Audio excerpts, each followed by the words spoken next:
Sheriff David Dutton of the Iowan town of Ogden Marsh is having a ball game when local Rory shows up in the outfield brandishing a shotgun.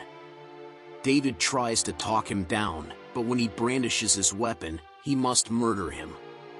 Judy, the community doctor and David's wife, has started to notice that Bill, another resident, is acting strangely, including talking incoherently and repeatedly. Bill locks his kid and wife inside their farmhouse the following evening and sets it on fire. After a pilot's death is found in a swamp, Russell, David's deputy, and he look into the region. A military plane that had crashed into the river a few days earlier is found by them. David pressures Mayor Hobbs to cut off the town's drinking water supply because he believes there may be a connection between the tainted water and the strange conduct of the locals. If he is rejected, he nevertheless tries. Russell saves David after he kills the sick pathologist with an electric saw after hearing a disturbance at the morgue. Soon later, the village loses all communication, and soldiers show up to place everyone under quarantine at a high school. When the residents are checked for signs of infection, Judy is taken out of the picture because of her elevated pregnancy-related temperature, and she is also taken away from David. After breaking out of quarantine and going back to his office, David runs into Russell. To release Judy, the two make their way to the school. The military personnel leave the villagers behind as the infected townspeople break the cordon at the school.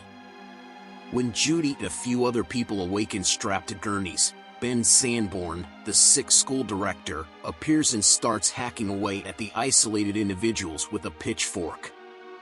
When David and Russell show up, they kill Ben, setting her and Judy's helper Becca free.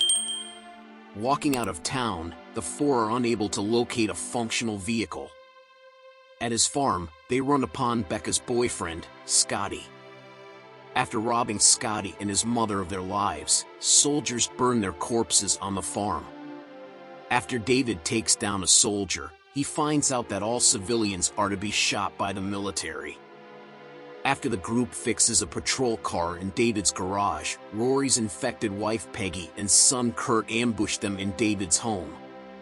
Before David murders her, Peggy stabs him in the hand, and Russell shoots Kurt through a window. Russell repeatedly shoots the two corpses, unsettling Judy. Russell, Judy, Becca, and David take off in a car. When an attack helicopter spots them as they are driving, they pull into a car wash for safety.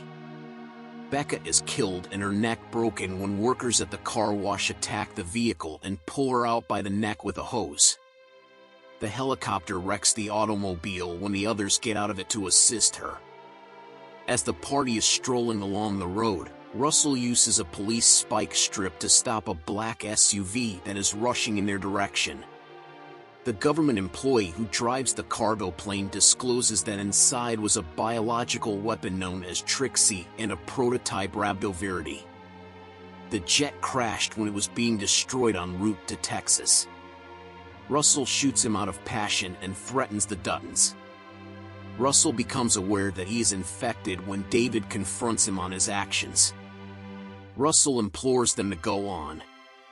Russell kills the troops at a military barrier by distracting them, which lets the Duttons slip past. When David and Judy go to a truck stop to look for a car, they find out that the people that were evacuated were also put to death by the military. They take out more infected and then flee on a semi-truck. A huge explosion that ruins Ogden Marsh and renders their truck unusable forces them to continue on foot as they drive away. The pair in the city are seen in a view from a military satellite, and the words "Initiate Containment Protocol" are displayed. When reporting on the explosion in Ogden Marsh, a newscaster from Cedar Rapids says that a perimeter has been established and that people are not let within. Before the signal disappears, an infected person is seen on video.